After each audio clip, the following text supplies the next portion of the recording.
Baik teman-teman, selamat datang kembali. Pada kesempatan kali ini saya akan membahas rekomendasi saham atau analisa saham untuk besok tanggal 12 Juli 2022. Jadi tanggalnya sekarang tanggal 11 Juli 2022 sudah penutupan ya, marketnya sudah tutup. Saya bahas untuk besok. Seperti biasanya saya akan bahas totalnya ada 16 saham. Untuk bagian pertama saya akan bahas 8 saham, nanti di bagian kedua saya akan bahas 8 saham yang lainnya. Jadi saya mulai langsung dengan yang pertama adalah untuk saham BEBS atau Berkah Beton Sedaya ya. Jadi untuk BEBS ini kalau kita perhatikan kemarin dia naik tinggi, kemudian saat ini memang dia menguji resisten 4.400 ya. Ini sebelumnya untuk BEBS memang sudah pernah saya gambarkan untuk area buy on weakness-nya di 4.400 dan sebelumnya di atasnya di 5.400. Artinya kalau dia koreksi di bawahnya 4.400 ya, kita belinya kalau dia sudah berhasil naik atau rebound ke atas 4.400. Memang kalau kita perhatikan hari ini dia sudah berhasil naik ke atas 4.400, tapi walaupun ditutup di bawahnya 4.400, kalaupun Anda besok mau buy, sebenarnya untuk BEBS ini masih ada peluang ya. Jadi buy-nya yang belum punya, kalau dia berhasil naik ke atas 4420 ya, kita pakai acuan high-nya hari ini, itu boleh buy-nya bertahap aja. Kalau dia naik lagi ke atasnya, kalau kita perhatikan memang garis saya sebelumnya di 4770. Kita pakai acuan swing high yang di sini aja ya, 4690. Jadi kalau naik lagi ke atas 4690, kalau mau tambah lagi atau average up silakan.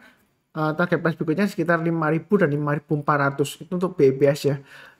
Nah, apakah dia bakalan lancar ke 5.000 Pak Sunar ya? Sejauh ini ya, selama dia bertahan di atasnya ini ya 4.000, sebenarnya dia ada peluang untuk naik ke 5.000 ya, kalau kita berkaca di sini ya. Tapi kita belinya jangan terlalu banyak, karena kenapa? Ini kecenderungan masih belum aman ya, walaupun dia sudah berhasil naik ke atas MA20-nya, MA20-nya sudah melandai, jadi kita belinya bertahap aja. Kalau dia naik lagi kita tambah lagi atau average up ya, kurang lebih seperti itu strateginya. Cukup ya. Berikutnya untuk ASII. Jadi ASII saat ini memang dia sedang menguji area 6.000 ya, kalau kita perhatikan di sini ya. Ini sudah saya gambarkan garisnya buy on weakness sebelumnya.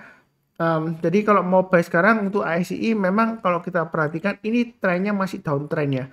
Jangka pendeknya. Kenapa? Karena MA20-nya mengarah ke bawah, kemudian harganya masih di bawahnya MA20-nya ya. Tapi di sini ada menariknya, kalau dia masih bertahan di atas 6.000, sebenarnya untuk ASI ini masih ada peluang paling nggak rebound ke 6.400 sampai dengan 450 ya, seperti itu ya. Jadi masih ada harapan. Pasang aja stop loss-nya di 5.900, maksimum di 5.800. Kalau mau buy sekarang silahkan. Nanti kalau dia naik lagi setiap kelipatan Rp50 atau Rp100 kita boleh tambah lagi atau average up. Jadi strateginya ya, kalau dia naik kita tambah lagi atau average up. Tapi kalau turun jangan di average down ya. Kurang lebih seperti itu untuk ASII. Berikutnya untuk TLKM. Nah TLKM ini dia memang masih cenderung sideways di bawah. Memang saya sudah sebutkan selama dia bertahan di atas 4.000 sebenarnya masih ada peluang untuk breakout ke atas 4.200. Mau buy sekarang boleh aja tapi jangan terlalu banyak ya, karena dia masih testing area support 4.000 seringkali.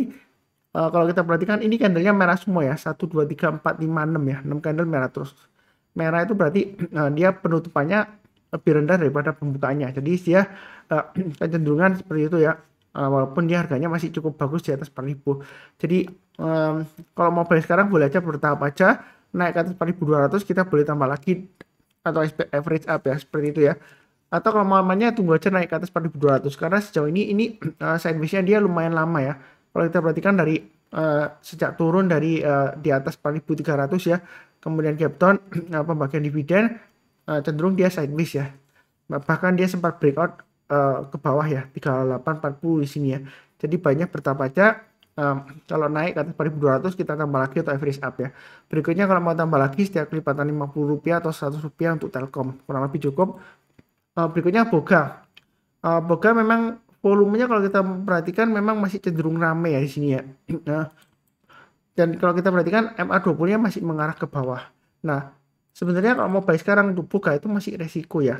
Kalaupun Anda mau buy sekarang boleh saja tapi jangan terlalu banyak ya, seperti itu. Ini arah downtrendnya masih cukup kuat. Kita kalau mau aman tunggu kalau dia berhasil naik ke atas 1350 baru kita buy. Buy-nya bertahap aja. Kalau dia berhasil naik lagi ke atasnya swing high yang di sini ya. Ini swing high-nya di 1365 ya. Kita boleh tambah lagi atau average up. Kurang lebih seperti itu strateginya untuk Boga ya. Mudah-mudahan lancar. Jadi belinya bertahap aja.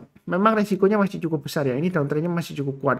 Karena kalau kita perhatikan mantul ke atas MA20-nya dia cenderungan gagal lagi, turun lagi ya.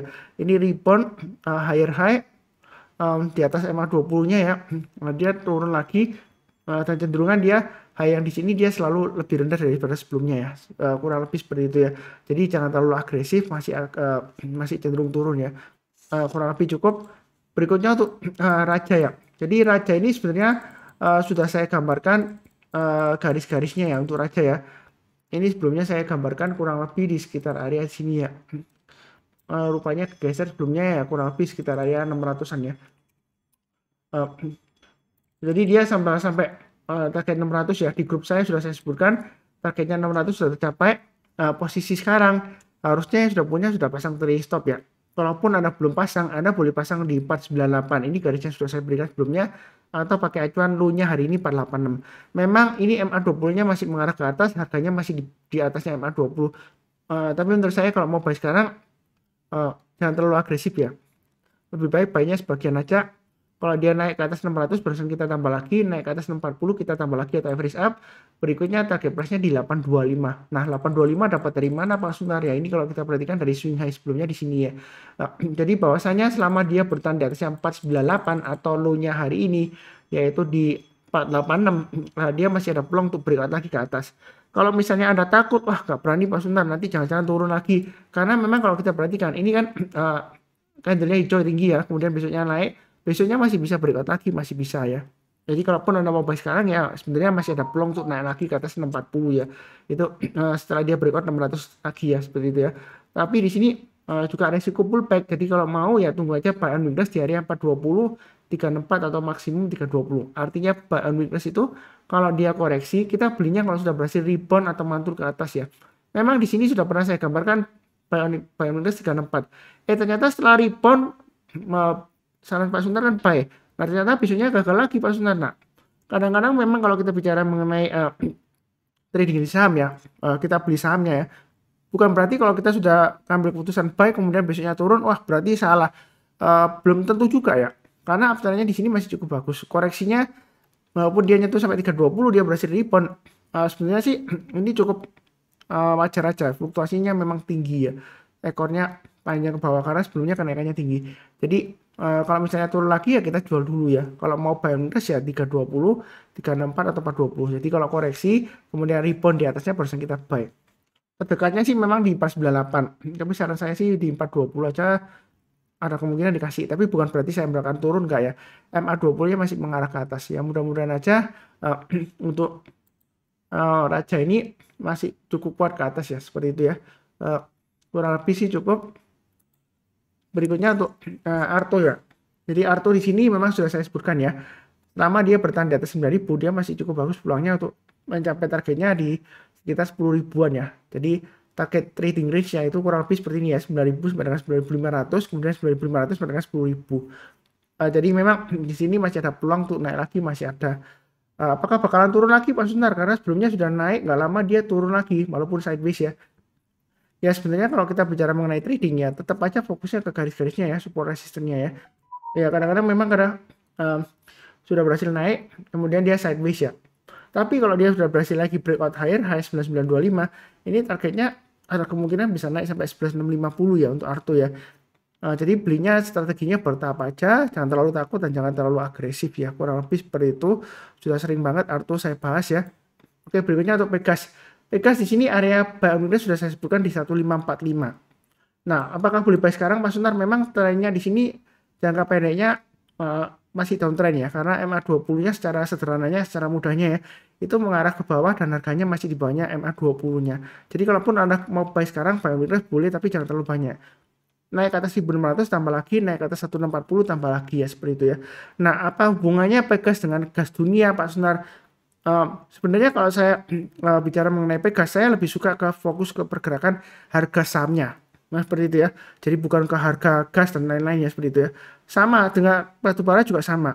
Saya fokusnya selalu di harga sahamnya. Ya seperti itu ya. Bukan berarti harga komoditasnya nggak penting, enggak ya. Karena kenapa? Karena kita kan tradingnya di saham. Yang membuat kita cuan atau profit kan di capital gain harga sahamnya ya, bukan harga komoditasnya ya. Jadi jangan salah paham ya. Bukan berarti nggak penting, enggak ya. lebih baik fokus di sana, support resistennya. Kalau dia naik kita boleh tambah lagi atau average up ya, seperti itu ya. Kurang lebih cukup. Nah, kalau kita perhatikan di sini, ini saya sudah bahas 7 ya, 3, 4, 5, 6, 7 ya. Satu lagi ya, BBB. Nah, BBB hari ini masih naik lagi, Pak Sunar. Apakah boleh buy? Sebenarnya selama dia berada di bawahnya 1600, kalau Anda bicara mengenai trennya untuk BBB, ini masih resiko ya. Walaupun dia sudah berhasil naik ke atas EMA 20, ini arahnya masih ke bawah. Tapi di sini yang sudah saya sebutkan, tunggu kalau naik ke atas 1600 ya sebelumnya ya. Kalaupun Anda mau buy sekarang sebenarnya sih boleh aja, tapi gunakan acuan stop lossnya di sekitar area low-nya di sini ya. Ini 1180 ya, itu low-nya ya. Jadi kalau dia turun lagi di bawah 1180, lebih baik jual dulu semuanya atau jual sebagian, kemudian naik, turun lagi di bawah 1080, jual dulu semuanya. Kalau mau buy sekarang, istilahnya nyicil-nyicil, spekulasi, terus terang masih downtrend ya. Saya belum juga menyarankan, lebih baik tunggu aja naik ke atas 1450. Mungkin ada nyebutkan Pak Sunar kan sayang tuh kalau misalnya dia naik ke 1450 kan lumayan. Ya kalau Anda penasaran mau beli sekarang ya boleh aja. Jadi besoknya ya, kalau pagi-pagi pasang aja automatic order, kalau nggak sempat jagain naik ke atas 1270 buy. Berikutnya setiap kelipatan Rp50 aja kita set ya. Kalau dia naik lagi kita tambah lagi atau average up. Memang ini volumenya cenderung naik ya. MA5 dari volumenya. Apakah ada aksi korporasi? Saya belum baca beritanya ya. Apakah ada aksi korporasi right issue lagi atau stock split atau merger dan lain-lain atau penerbitan obligasi, saya nggak tahu beritanya kenapa naik. Tapi di sini secara trennya dia masih cenderung downtrend walaupun dia 3 hari sudah mulai rebound ya. Jadi belinya bertahap aja. Mau tunggunya lebih baik naik ke atas 1600 atau paling cepat di 1450. Ataupun kalau Anda curi start ya boleh aja naik ke atasnya high-nya hari ini ya, 1270 besok ya. Pasang aja automatic order, kita boleh buy. Berikutnya setiap kali lipat naik Rp50 aja kita tambah lagi atau average up ya. Kurang lebih seperti itu. Nanti bersambung ke bagian kedua ya. Bagi yang belum subscribe, silahkan subscribe, kemudian nyalakan lonceng notifikasinya. Seperti biasanya saya doakan selalu semuanya selalu sehat, damai dan sejahtera selalu. Kemudian doa saya ya, yang penting ya, semuanya selalu sehat, damai dan sejahtera selalu. Amin. Terima kasih banyak. Sekian.